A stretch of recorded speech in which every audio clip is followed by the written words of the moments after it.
मेरी भाभी को इस घर में आए हुए अभी 2 ही महीने हुए थे। 1 महीना पहले ही भाई बाहर कमाने चला गया था। जब से मेरा भाई बाहर गया था तब से मेरी भाभी मुझसे रोज बड़ी वाली मोमबत्ती मंगवाती थी और रात होते ही अपने कमरे में मोमबत्ती लेके चली जाती थी। आखिर वो इतने मोमबत्ती करती क्या थी, ये राज जानने के लिए एक रात मैं चुपके से उनके कमरे में छुप गया। थोड़ी देर बाद भाभी कमरे में आई और दरवाज़ा बंद करके मैं अपनी भाभी से आजकल बहुत नज़र चुराता था, क्योंकि मैं नहीं चाहता था कि वो फिर से मुझे वही काम दे जो मैं नहीं करना चाहता था। इसलिए दूर दूर भागता था कि उनको पता न चले कि मैं बाहर जा रहा हूँ। लेकिन आज उन्होंने मुझे देख लिया और मुझे एक काम बता दिया। मैं वो काम नहीं करना चाहता था। मैं मोहल्ले की किराने की दुकान की तरफ जा रहा था। भाभी ने मुझसे कोई चीज़ मंगवाई थी जो मैं उनके लिए नहीं लाना चाहता था, क्योंकि अब तो दुकान वाले ने भी मजाक बनाना शुरू कर दिया था। लेकिन भाभी को मना कैसे करता। माँ ने भी कहा था कि भाई घर पे नहीं है, तो अगर भाभी कोई चीज़ मंगवाए तो मना मत करना। इसलिए मैं उनकी हर बात मानता था। आज मैं फिर दुकान के बाहर खड़ा था और इंतज़ार कर रहा था कि कब दुकान खुले। जैसे ही दुकानदार दुकान खुला तो मैं आगे बढ़ा और कहा, ये पैसे लो और एक बड़ी वाली मोमबत्ती दे दो जो सबसे मोटी होती है। दुकान वाला हंस पड़ा और कहने लगा, रोज इतनी सारी मोमबत्तियों का क्या करते हो यार, तुम लोग तो अच्छे भले खानदान से हो। तुम्हारा भाई बाहर गया हुआ है, इन्वर्टर क्यों नहीं लगवा लेते? क्या आजकल के ज़माने में भी लाइट जाने के बाद मोमबत्ती जलाकर काम करते हो? आज मुझे थोड़ा गुस्सा आ गया और मैंने उसे कहा, भाई मुझे मेरा सामान दे दो, और भी काम है मुझे। मेरा उससे कहने का ये मतलब था, तुम अपने काम से काम रखो, तुम्हारा काम है सामान दे बेचना। मैंने वो मोमबत्ती ली और घर आ गया। भाभी पहले ही इंतज़ार में खड़ी थी। मेरी भाभी बहुत ज़्यादा खूबसूरत थी। उनका कलर सिर्फ सफ़ेद ही नहीं था बल्कि वो सुंदर भी थी। सब लोग हैरान रह गए थे कि ये इतनी खूबसूरत कैसे है। इतनी खूबसूरत तो फिल्म की हीरोइन भी नहीं होती। यही खूबसूरती थी जिसको देखकर मेरी माँ ने फ़ौरन सोच लिया कि अपने बेटे की शादी इसी के साथ करूँगी। शादी के 1 महीने बाद तक सारे ख़ानदान वाले जो शादी में नहीं आ सकते थे वो बार बार हमारे घर आते रहे, मेरी भाभी को देखने के लिए हैरान होते रहे और भाभी से पूछते थे कि तुम्हारी कोई बहन है क्या। लेकिन भाभी इकलौती थी। भाभी ने मेरे हाथ में मोमबत्ती देखी तो बहुत ज़्यादा खुश हो गई। उन्होंने खुशी खुशी मेरे हाथ से मोमबत्ती ले ली और उसके अंदर से वो धागा निकाल कर वहीं फेंक दिया और मोमबत्ती लिए अपने कमरे में चली गई। शाम हो चुकी थी। वे शाम के बाद कोई काम भी नहीं करती थी, अपने कमरे में अकेली बैठी रहती थी। माँ कहती थी कि शायद इसको गौरव बेटा फ़ोन करता होगा। बेचारी को अभी अभी शादी हुई है और दोनों अलग हो गए। शादी पर बहुत ज़्यादा खर्चा हो गया, इसलिए उसे वापस जाना ही पड़ा। लेकिन कोई बात नहीं, 1 साल में वापस आ जाएगा। मेरी बहू का दिल तो दुखता ही होगा। मेरी माँ मेरी भाभी पर फिदा थी। माँ को उनमें कोई भी गलती नज़र नहीं आती थी। यह बात बड़ी अजीब और अनोखी थी कि एक सास होकर वो मेरी भाभी से इतना प्यार करती थी। मेरी भाभी भी सबके साथ अच्छे तरीके से रहती थी, लेकिन शाम होते ही वो अपने कमरे में चली जाती थी। मैं इसे बात पर हैरान था कि अगर मोमबत्ती को जलाकर रोशनी करने के लिए मंगवाया है तो फिर इसका धागा क्यों निकाल दिया था। इसके बगैर तो वो जलेगी नहीं, तो फिर इसको मंगवाने का फ़ायदा ही क्या। मुझे कुछ समझ नहीं आ रही थी। मैं बड़ा परेशान रहता। दुकान वाला मुझे ताने देता था। मैंने दूसरी दुकान पे जाने का सोचा, लेकिन दूसरी दुकान यहाँ से काफ़ी दूर थी।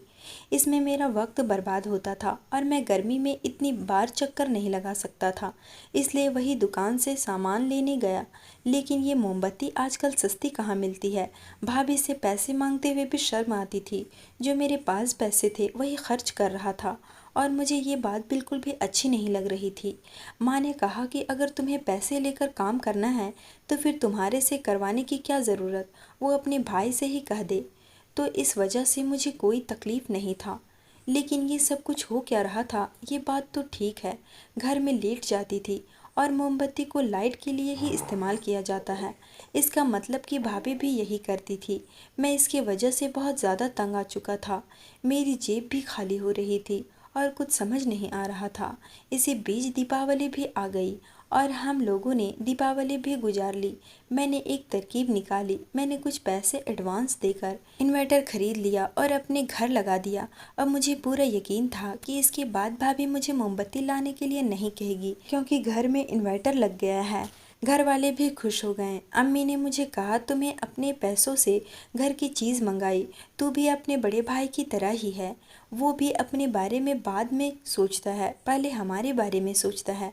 तभी तो बेचारा इतनी जल्दी वापस चला गया। अभी तो उसकी शादी हुई थी, लेकिन उसकी बीवी बहुत अच्छी है, कभी कोई शिकायत नहीं करती।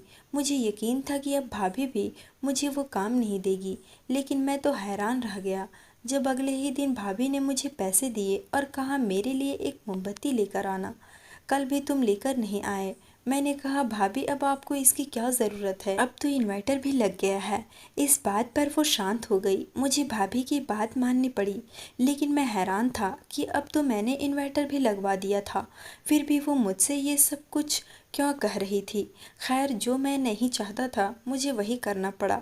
एक दिन मैंने भाभी से पूछा कि इसका करती क्या हो आप, तो इस बात पर वो हंसने लगी और कहने लगी, मैं रात को खिड़की खोल दूंगी, तुम खुद ही देख लेना कि मैं इसका क्या करती हूँ। मैं हैरान रह गया था। मेरी भाभी बहुत ही ज़्यादा अजीब थी, लेकिन उसके साथ उनका कितना अच्छा नहीं था। मेरी भाभी उस दिन मुझसे अजीब किस्म की बात की थी। मैं ये बात अपनी माँ को भी नहीं बता सकता था।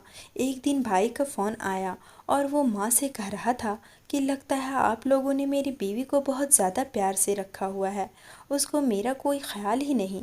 मुझे फ़ोन नहीं करती, मुझसे बात करती है। पर माँ ने कहा, वो तो शाम को सारे काम वगैरह ख़त्म कर देती है और कहती है कि मैं रूम में जा रही हूँ तुमसे बात करने के लिए, क्योंकि उस टाइम वहाँ पे सुबह का वक्त होता है।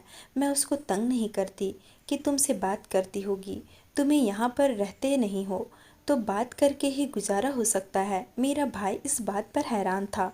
उसने कहा, नहीं ऐसा कुछ नहीं है, हम लोग को बात करते तो हैं, लेकिन इतना वक्त नहीं देती वो। मेरी भाई ने भी शायद उसकी इज्जत रख ली थी और बात को घुमा दिया था। मेरी माँ को भी शक होने लगा था। मेरी भाभी को रात का खाना बनाने का काम दे दिया करती और कहती, रात का सारा खाना तुम्हें बनाना है। खाना बनाने का ये मतलब था कि उसे खाना बनाना था, सबके लिए खाना तैयार रखना था और उसके बाद खाने के बर्तन भी धोने थे, जिसमें वक्त काफ़ी लग जाता था। रात के 10 तो बजे जाते थे। हमारे घर में खाना देर से खाया जाता था। भाभी ने 2 दिन तो ये काम किया, उसके बाद वो परेशान हो गई। उन्होंने कहा, मैं यह काम नहीं करूँगी। एक तो मेरे पति को बाहर भेज दिया। शादी में तो आप लोगों ने ऐसा कुछ नहीं बताया था कि वो इतनी जल्दी वापस चला जाएगा, और ऊपर से मुझे घर के काम करवा रहे हैं। मैं दिन का खाना बनाया करूँगी, रात का खाना मैं नहीं बनाऊँगी। जब उन्होंने इनकार कर दिया और अपने पर आ गई, तो फिर माँ भी क्या करती। फिर घर में झगड़े होते और कुछ ठीक भी नहीं होता। मेरी माँ इस तरह की नहीं थी, उनको ज़्यादा झगड़े करने का शौक़ नहीं था, इसलिए वो भी खामोश हो गई। और मैंने भी सोच लिया कि मैं भी देखूंगा कि भाभी क्या करती है, और उन्होंने खुद ही कहा था कि मैं खिड़की खोल दूंगी और तुम खुद ही देख लेना। मैंने सोच लिया कि आज रात उनके कमरे की खिड़की के बाहर ज़रूर जाऊंगा। उनका कमरा एक कोने में बना हुआ था, बाहर छोटा सा बाथरूम था। यह हिस्सा भाई को इसलिए दिया था कि उनकी शादी हुई है तो वो लोग थोड़ा साइड पर रहें। मुझे ये अच्छा तो नहीं लग रहा था, क्योंकि रात का वक्त था। अगर मुझे कोई देख लेता कि भाभी के कमरे की खिड़की के बाहर खड़ा हूँ और अंदर झांक रहा हूँ, तो मेरी बहुत बेइज्जती हो जाती। मम्मी तो मुझे ना जाने क्या क्या बातें सुनाती। एक तो उसका पति घर नहीं है, तो कौन होता है रात के टाइम उसके पास जाने वाला। मैंने आसपास देखा तो कोई भी नहीं था। फिर जब मैं खिड़की के पास गया तो खिड़की बंद थी, लेकिन अंदर से अजीबोगरीब किस्म की आवाज़ आ रही थी। ऐसा लगता था कि भाभी को दर्द हो रहा था। मैं हैरान था कि भाभी ऐसा क्या कर रही है। वो तो कह रही थी कि वो दरवाज़ा खोल देगी, लेकिन उन्होंने दरवाज़ा नहीं खोला और मैं वहाँ से वापस चला गया। सुबह मैंने भाभी से कहा, आपने खिड़की क्यों नहीं खोली? तो उसने कहा, अच्छा तुम देखने चले आए, मैं तो मजाक कर रही थी, तुम्हें शर्म नहीं आती, तुम मेरे कमरे में झांकोगे। मैं शर्मिंदा हो गया और कहा, नहीं मैं भी मज़ा ही कर रहा था, नहीं आया था। इस बात पर वो भी हंसने लगी और कहने लगी, कोई बात नहीं, मैं खिड़की खोलना भूल गई थी, मुझे कुछ समझ नहीं आती थी।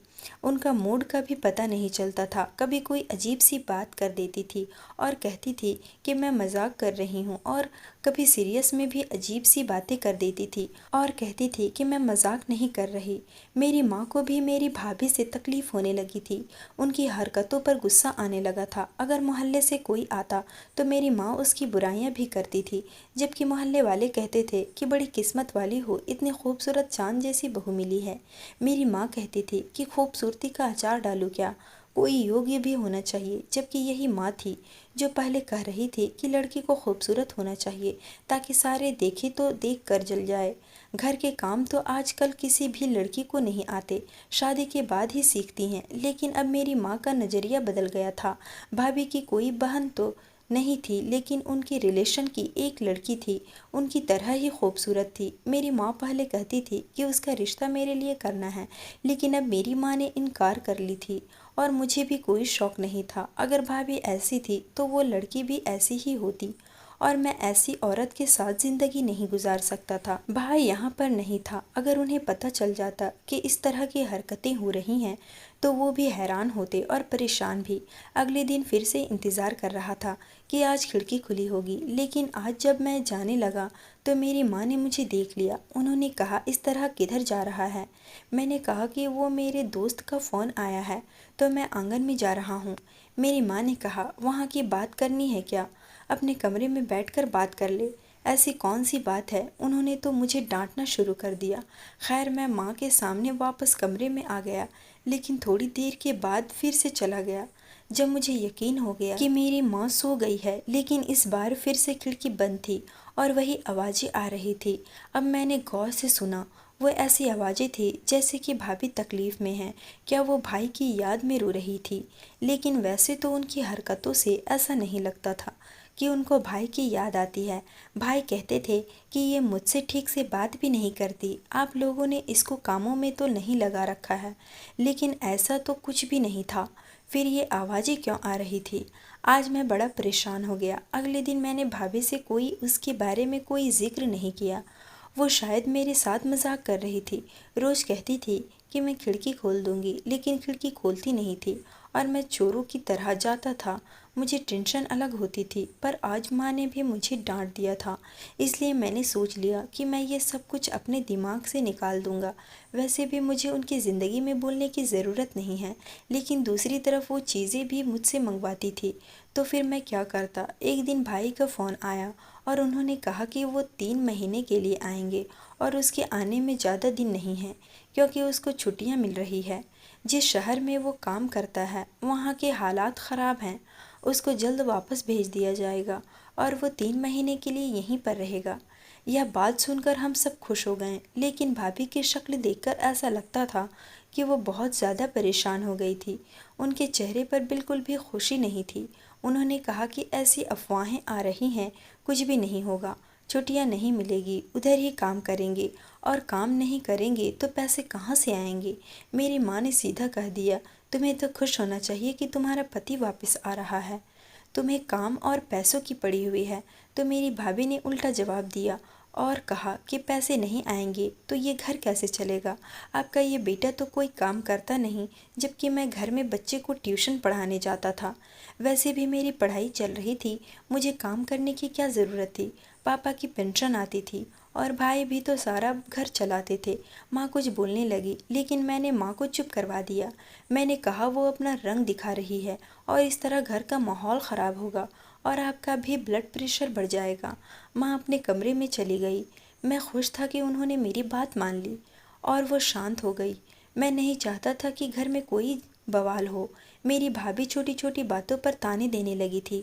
शायद उनका वो अच्छा होने वाला रूप अब ख़त्म हो गया था और वो हमें बताने लगी थी कि वो किस किस्म की औरत है। मैं भाभी से दूर रहता था, अपने काम से काम रखता था। जब वो मुझसे कुछ मंगवाती तो लाके दे देता। एक दिन मैं अपना फ़ोन लेकर उनके कमरे के पास से गुजर रहा था। रात का वक्त था जब उन्होंने मुझे इशारा किया और मैं कमरे के अंदर चला गया था। मैं समझा कि वो मेरे साथ मजाक कर रही है। मैं वापस जाने लगा, लेकिन जैसे ही जाने लगा मेरे कदम रुक गए, क्योंकि उन्होंने कमरे की खिड़की खोल दी थी। इसका मतलब ये कि आज वो मजाक नहीं कर रही थी। खिड़की खुली हुई थी और मैं अंदर झांक कर देख सकता था। मैं यह मौका नहीं जाने देना चाहता था। अगर मेरे हाथ उनकी कमज़ोरी लग जाती तो मैं ज़रूर माँ को बता देता और अपने भाई को भी। लेकिन भाभी को पता नहीं था कि आज उन्होंने कितनी बड़ी गलती कर दी। अब मेरे दिल में उनके लिए बिल्कुल भी इज्जत नहीं थी। वो मेरी माँ के साथ झगड़ा करती थी और मुझे ये सब कुछ पसंद नहीं था। मैं आगे बढ़ा और काफ़ी हैरान भी था कि क्या होने वाला है। खिड़की खुली हुई थी और कमरे की लाइट भी ऑन थी। देखने के लिए गर्दन अंदर की तो सामने का मंजर पहले तो मुझे ठीक से दिखाई नहीं दिया। उसके बाद जब देखा तो हैरान रह गया। मेरे होश ही उड़ गए। अब मुझे पता चला कि भाभी को दर्द क्यों होता था, क्योंकि भाभी मोमबत्ती जलाकर और उसे पिघलाकर अपने चेहरे और हाथों पर लगा रही थी। गर्म गर्म मोमबत्ती लगाकर जब वो सामने बैठी थी तो बहुत ही अजीब लग रही थी। उन्होंने भी मुझे देख लिया। मैं अंदर झांक रहा हूँ और मेरी तरफ देखकर अजीब सी देखने लगी। मुझे डर लगने लगा और मैं वहाँ से चला गया। भाभी, मैं सुबह जब ये बात की तो मैंने कहा, आप ये क्या कर रही थी? उसने कहा कि तुम्हें क्या लगता है मैं इतनी खूबसूरत हूँ? क्यों हूँ? मैं रोज़ रात को अपने चेहरे पर मोमबत्ती लगाती हूँ। वही लगा रही थी और उसकी वजह से मेरे चेहरे की सारी गंदगी मेरे शक्ल से उतर जाती है, तभी तो मैं इतनी खूबसूरत लगती हूँ। मैंने सोच लिया था कि भाभी पागल है और दोबारा मैंने उनसे कोई बात नहीं की। खूबसूरती के लिए कोई अपने आप को इतनी दर्द देता है। जो इंसान अपना नहीं होता वो किसी का नहीं होता। जब वो अपने साथ इतना जुल्म कर सकती है तो वो कल को किसी के साथ भी कर सकती है। मैंने ये बात किसी को भी नहीं बताई। भाई 3 महीने के लिए वापस आ गया। भाई और भाभी रोज़ झगड़ा करते थे। भाभी बहुत ज़िद्दी थी और शायद भाई को उनके किसी पुराने चक्कर के बारे में भी पता चल गया था। आजकल वो बहुत झगड़ते थे। पहले तो हम सिर्फ आवाज़ ही सुनते थे, फिर उनके झगड़े कमरे से बाहर आ गए। भाई ने कहना शुरू कर दिया, मैं इसे लड़की के साथ नहीं रहूँगा, ये पागल है, इसका दिमाग ख़राब है। इस तरह बात चलते चलते डिवोर्स तक चली गई। हम लोगों ने फिर भी कोशिश की कि किसी का घर ख़राब ना हो। भाई को बहुत समझाया, पापा ने भी समझाया, लेकिन भाभी अचानक अपने घर चली गई और वापस आने से इनकार कर रही थी।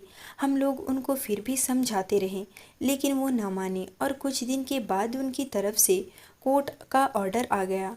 वो मेरे भाई से डिवोर्स लेना चाहती थी। अब मेरे भाई को भी गुस्सा आ गया और मेरे भाई ने कहा, मैं तो पहले ही इसको रखना नहीं चाहता था, आप लोगों की वजह से खबर कर रहा था। ना जाने भाभी किस तरह की थी, वो क्या चाहती थी। उनको खुद पर बहुत ज़्यादा गुरूर था। मेरी माँ भी काफ़ी परेशान थी क्योंकि मामला कोर्ट तक चला गया था। मेरे भाई ने कहा, आपने लड़की की शक्ल देखी लेकिन इसका किरदार और इसकी अक्ल नहीं देखी, केवल शक्ल देखकर इसको ले आई। दोस्तों, आप लोगों से भी गुजारिश है, किसी का भी केवल खूबसूरती ना देखी, सब कुछ देख के बाद ही शादी करें, क्योंकि शादी कोई खेल नहीं है।